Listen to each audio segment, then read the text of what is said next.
Yeah, I'm still in shock. And this match was played on Tuesday night in Europe. So, obviously, this analysis comes 5 days late, I think, but we still have to talk about it. I mean, it was one of the greatest nights that Europe has ever seen, goes without saying. But yeah, I mean, essentially, what we want to do is split this up into three parts because from where I see it, a football match is always split up into a neutral perspective, perspective from team A, and perspective from team B. So that's what we're going to be looking at. Uh, and don't mind the background because that's where you have Tottenham Chelsea on currently, Sunday evening here in India. So, yeah, what do we really expect from a match like this when it comes to a neutral perspective? These are two of the greatest teams when it comes to European football. And what happens when you tell a European giant like Real Madrid or Liverpool that, hey son, there's going to be no away goals rule from this year onwards? Obviously, that was last year, but how does that translate to a match between these two sides? All bets are off. They both come unhinged, and that's what you get as a neutral. You get an absolute treat, end to end. First goal I think was in the third minute. Two goals up at Anfield in 14 minutes. Obviously, then you have the remontada, which is Spanish for comeback, and Real Madrid go 5-2 up. But as a neutral, when you're watching this match, whether you're at home or whether you're in the stadium, it's bang for your buck.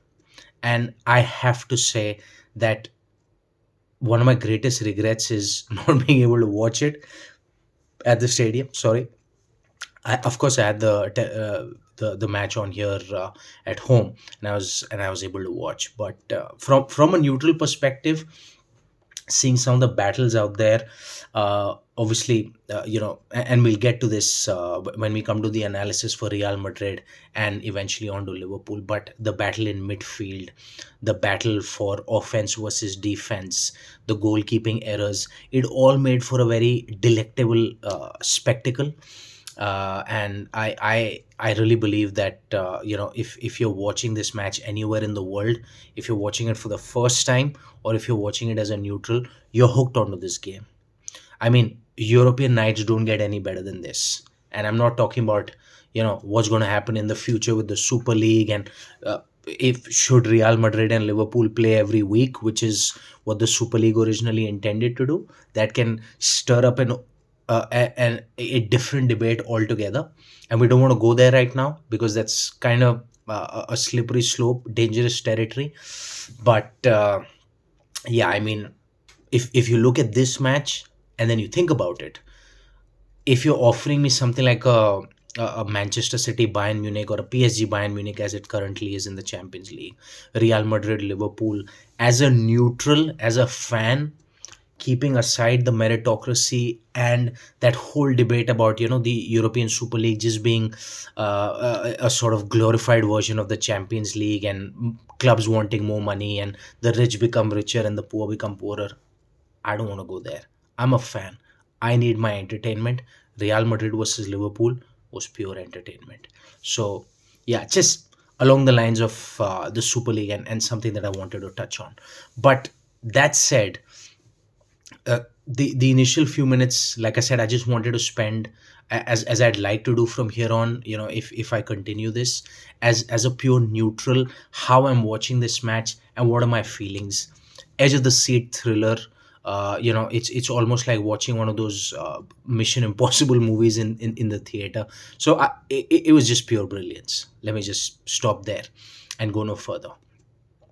Now, what we need to do is obviously dissect it from a Real Madrid perspective versus a Liverpool perspective. So I'm going to start with the 14-time Champions League winners, and go from there. So the word that comes to mind, and I've been analyzing this a lot in my own head, trying to get the right ideas about how I want to present this and what it makes me feel like. So the one word that comes to mind after I've seen that match and I've seen it over and over again and I've analyzed it, the word that comes to mind is supernatural.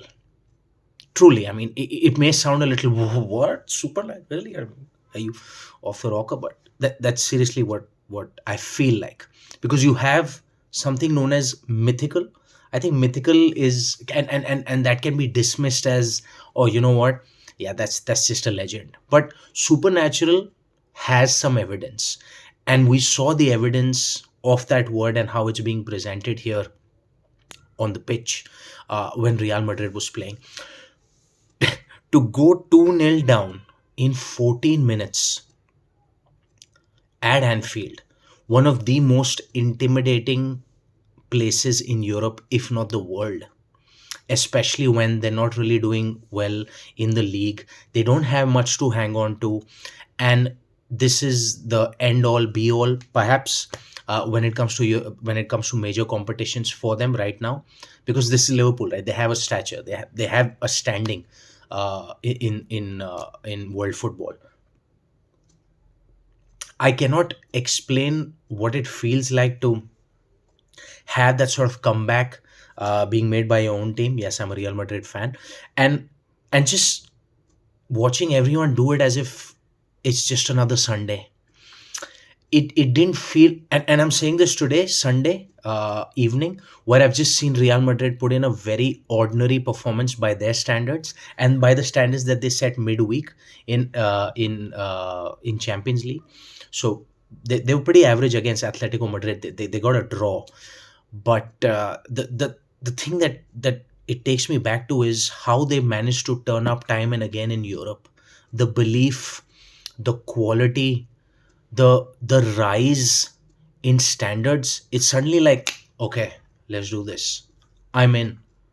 Yeah, what do you want? Okay, we're 2-0 down. Yeah, okay, we'll come back. Don't worry, we got this. I mean, if I were to go into the details and talk about Vinicius and Vinicius Junior and the brilliance of that first goal, if I was to talk about how he keeps on going, he just doesn't stop. That mistake that Bajcetic makes, and the through ball from Valverde. What a through ball, by the way. If you want to go and maybe look at that again, there's a brilliant pass. It almost got to Vinicius before it got to Gomez, and then obviously we saw what happened with the second goal, goalkeeping error. And the fact that th- and this is all after you've made an error with Thibaut Courtois, and you've of course the Darwin Nunes goal was fantastic, but after going through all of that and then coming back as if it's just another Sunday, like I said earlier, that's something that I'm unable to fathom. I don't think anyone in this world can really try and analyze and fathom it. It's just in their blood. It's just how they are. It's been passed from generation to generation. We've seen, I think it was on the Bicycle Diaries earlier this week, where Marcelo was talking about how this was passed on to him, and he saw it during the 06-07 season in La Liga, the remontadas. And then Vinny and Rodrigo and Fede Valverde, all of these guys must have asked him about it, and then he sort of spoke to them. And this is how you pass it on, and then this is how these guys will pass it on to the next generation. You can already see with Kamavinga, with Chouameni, these are the new guys who've come in. And then you have the youngsters on the bench like Alvaro Rodriguez and Arribas and Martin and all of these guys. So all in all, the point that I'm trying to make here is that Real Madrid just knows how to get the job done. And after the two goals that they went down, coming back 5-2 in that match, analyzing all of the goals and the brilliance of them, we really have to focus on goal number 3 and goal number 5, because Vinicius Junior, with his brilliance, the goalkeeping error by Allison, and sorry, the fourth goal, which was kind of like a team effort on the right wing. Rare occurrence in this match, because mostly everything was coming through the left wing. So Rodrigo had a lot of participation, a lot of involvement in the fourth goal, but other than that, he was mostly just sort of contributing to the overall game, but not so much in attack. So that the third goal, and that corner, the precision of Modric's delivery, and the sort of failed attempt at zonal marking. Maybe they must have seen it. This came up during the match commentary as well. They must have seen what Liverpool are doing with the way that they mark. And yeah, I mean, that goal just really killed the match. And you talk about, and this is the fifth goal, right? You talk about uh, counter attack, and you talk about a 37-year-old, uh, and this guy should probably have been retired by now, be living on his pension, as people keep saying again and again, just to sort of lighten, not lighten, but just to sort of amp up the fact that this guy's still performing at the highest level for the greatest club in the world, uh, at the age of 37. And Fabinho makes a mistake, and he pounces onto it, and he just runs through the midfield, like he just blazes through the midfield like never before. He did the same thing against PSG last year, and you're left wondering what's going to happen now. And he barely takes a second more with the ball. He releases it immediately to Vinicius because he knows what's happening here. He knows that he has to make that pass as soon as possible. And Vinicius, of course, he's upped his game since the last few seasons, and you can see that the ball released to Benzema is accurate and precise and just at the right time. And then what happens is, we've all seen with Benzema. Now, this has been spoken about again and again throughout the last few days. A lot of strikers may have just tried and smash it into the empty net, or at least, made that sort of attempt, and it may have gone wide. It may have come off one of the Liverpool players, because there's, I think, two of them in the penalty box, and this guy just takes another touch after beating the goalkeeper, and he just slots it into the top left corner. I mean, you run out of superlatives and adjectives and whatever it is that you want to say when you're analyzing this kind of game. And that's why I go back to what I said earlier when I started the analysis for Real Madrid. Supernatural. Remember that word. They did the same thing last year, but the scary thing is, they did it over two legs last year. They're doing it in the same leg this year. Of course, it's early days, and I'm also a little concerned about the fact that if you didn't have a Tony Cruz and a Luka Modric, I would be a little scared for Real Madrid going 5-2 at the Bernabeu, because they wouldn't know what to do with a 3-0 lead. We've seen it in the past. This team does not know what to do with a 3-0 lead like a Barcelona would or a Manchester City would. They would kill you. Real Madrid wants to fall and then rise again. It's almost like they're in the pit, Dark Knight rises, and then rise and rise and rise. That's just how they are. So that kind of mentality, when you take that away from them, I'm not sure how it affects them in the game, because they really just don't enjoy themselves. It's almost as if they want to be pressurized. They want to be in the worst of the worst circumstances so that they can then rise. And that's how they enjoy it. That's the premium rush or the adrenaline rush that they get. And if that's not there, they don't know what to do. But with Tony Cruz and Luka Modric, I think I'm a little more confident now, because I've seen through the group stages this year the way that they've kept the ball, and these guys are pass masters. So I'm not too worried. But I do have to say that, and I take you back to 2004, where we had sold Fernando Morientes at the beginning of the 03-04 season to Monaco. And this was because of R9 Fenomeno coming to Real Madrid back in 02. But yeah, the point being that, sorry, uh, they were 5-2 at the Bernabeu. And then they went to Monaco and they were thrashed 3-0. Now, to be fair, that's when you had the away goals. That was a different Madrid side, the Galacticos era. Agreed.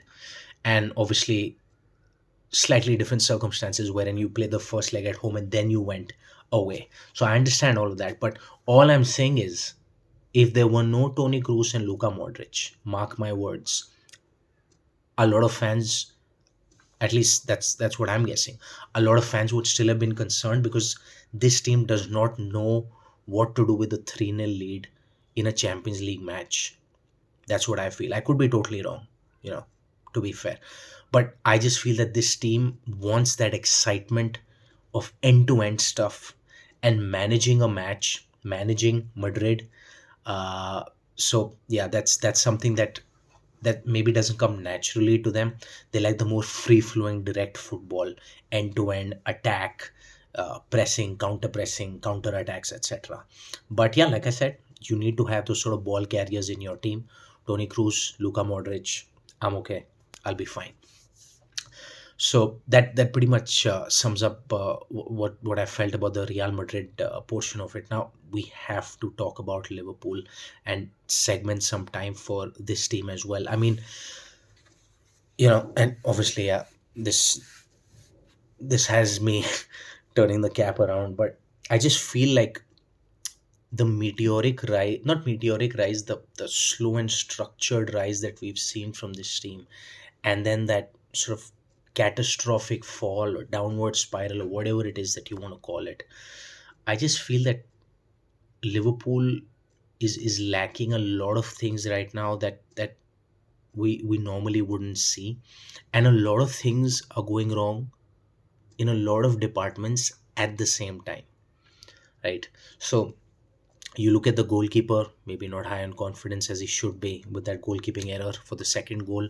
You look at the defense, you have someone like a Trent Alexander-Arnold who's maybe, and I don't want to really target players here and subject them to a lot of negativity, but it's just the way it is. You can see it on the pitch. Trent Alexander-Arnold is not really built for defending as well as the others, in his position, and he's excellent going forward. But and some of the crosses and the passes that he provides in forward play. I mean, you look at one pass. I think I don't remember which minute it was in, but there's this outer that he sort of put into the penalty box. I mean, that is top notch. But again, coming back to the point, you have Trent Alexander-Arnold on the right, and then you have Joe Gomez with him, paired with him on that right hand defensive side. So that's something that really, I mean, Real Madrid didn't even have to change their tactics. It was just all there for them to. They knew that they would be able to come back into this match regardless of the circumstances because they had Vinicius Junior on that side. He is probably, again, I don't want to get into the Real Madrid portion of it right now, but you have one of the most decisive and clinical, or dangerous or lethal, whatever it is that you want to say. You get the point. You have this guy who's at the top of his game, probably, or almost there. Imagine he can still go up a few levels, but you have this guy against Arnold and Gomez. Seems a bit mismatched. That's all I'm saying. And obviously, from a Liverpool point of view, again, Robertson maybe putting in a shift, and Rodrigo wasn't really that threatening, aside from the fourth goal, and maybe contributing a little here and there. I think Rodrigo put in a really good overall shift, so Robertson was pretty okay. But yeah, and again, on the left hand side, you have to talk about Virgil van Dijk and the downward spiral. The term that the word that the term that I'd used earlier. This is something that you can really use with this guy post that injury that he picked up in that match against Everton. I mean, he has just not been the same. So I think we need to sort of break it down, and we all know, right? There's an overhaul that's probably needed in midfield and in defense. So that's really these are really the key focus areas. And something that I really want to call out here, you put a 18-year-old in the middle of the park against Luka Modric. There was no Tony Cruz and Chouameni, imagine if there were. But you put this young lad, Bajcetic, in the middle of the park alongside Jordan Henderson and Fabinho, because that's all you have currently. You don't have anyone else. So, and this guy, even despite Madrid's injury list, he's still up against Fede Valverde, the engine of Real Madrid, and he's up against Eduardo Camavinga. I mean, have you seen these guys? They look like bouncers who you typically expect standing outside a nightclub.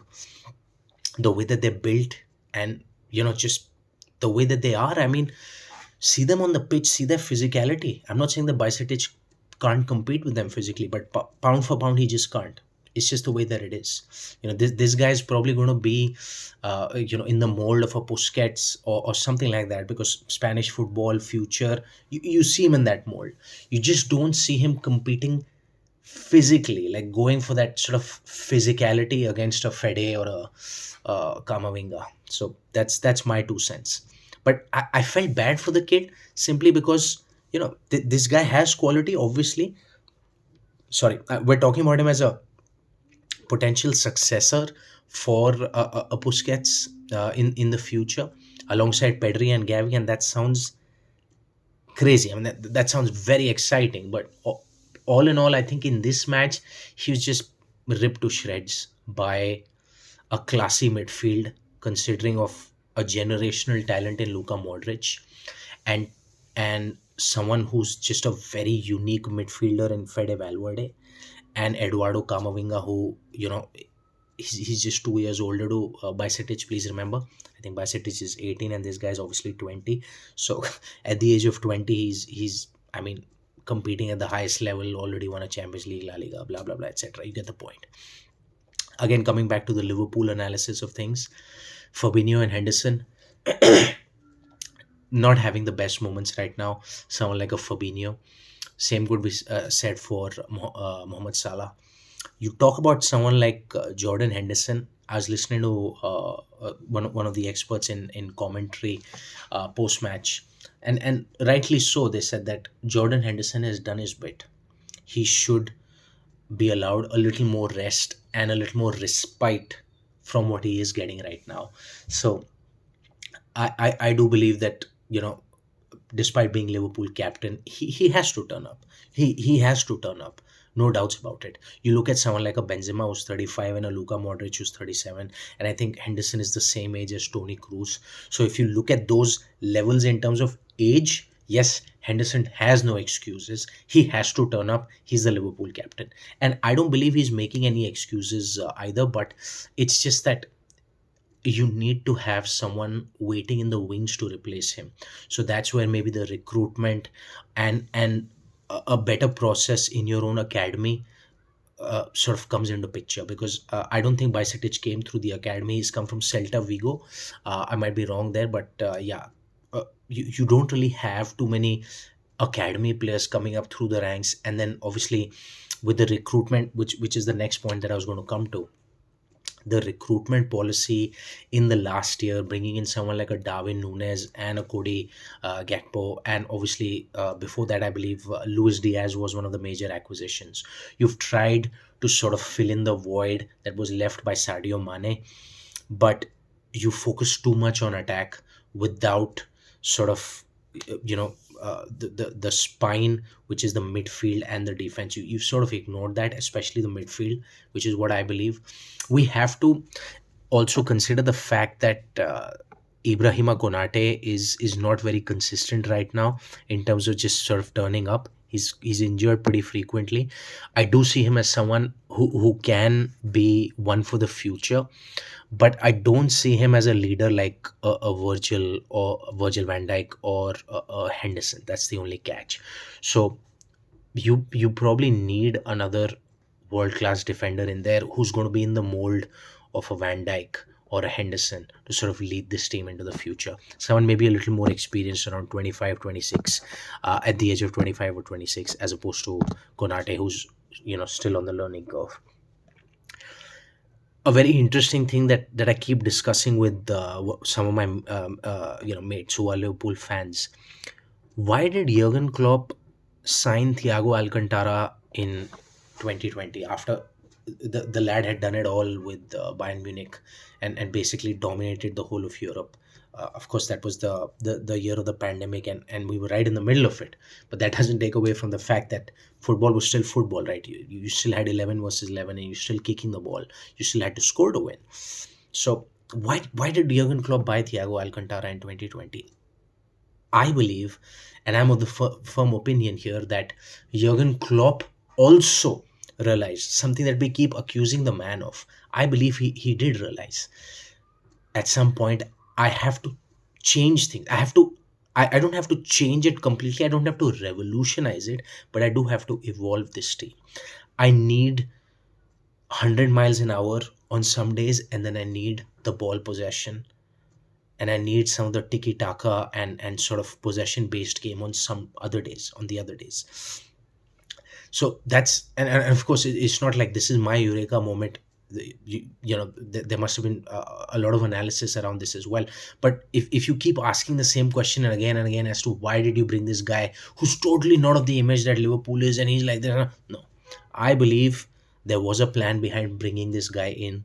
And had it not been for injuries and just problems overall in the squad, with players out of form, and sort of just bad decisions made by the manager, perhaps I think we would have seen a different side of Thiago Alcantara here as well, because we know his quality, we know what this guy is capable of.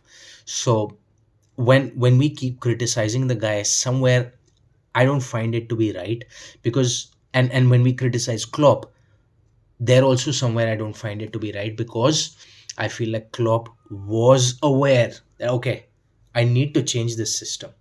And this is the year that they won the Premier League, by the way. So he was strengthening from a position of strength, and he was trying to evolve. It's just that it didn't work out, right? But I think he should still stick with that plan if he's going to stick with the club and continue in the future, into the future, because I believe he has a contract till 2027. And there's obviously some talk about him getting the sack or him resigning, etc. I'm not going to get into all that. But I think he should stick with the plan, and maybe if not stick with Thiago Alcantara, then stick with someone in that sort of mold, where you have 100 miles an hour, judge and pressing, heavy metal football, and you also have a ball carrier. You have someone who can hold the ball, kill the game. This is what you need against teams in the Premier League, where you're sort of 1-0 or 2-0 up and you're trying to scrape through. This is where people like Thiago Alcantara and players of that mold come into the frame. So I do firmly believe, like I said earlier, and at the risk of sounding repetitive, but Klopp knew what he was doing. Alcantara was the right choice, was the right idea, just maybe something lacking with the execution and implementation. Just maybe the surroundings and the environment weren't conducive. Just a lot of factors that maybe resulted in it being more of a failure than a success, because Thiago hasn't really come in and dominated the Premier League or the Champions League. I think they won a Carling Cup and an FA Cup, but that you can't really call that domination. So yeah, maybe think about this, food for thought, that they should continue with that policy, with that idea.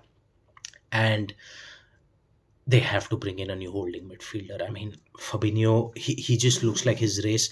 I wouldn't say his race is run. I think he's just 29 or 30. And at this age, in today's day and age, that age is considered prime.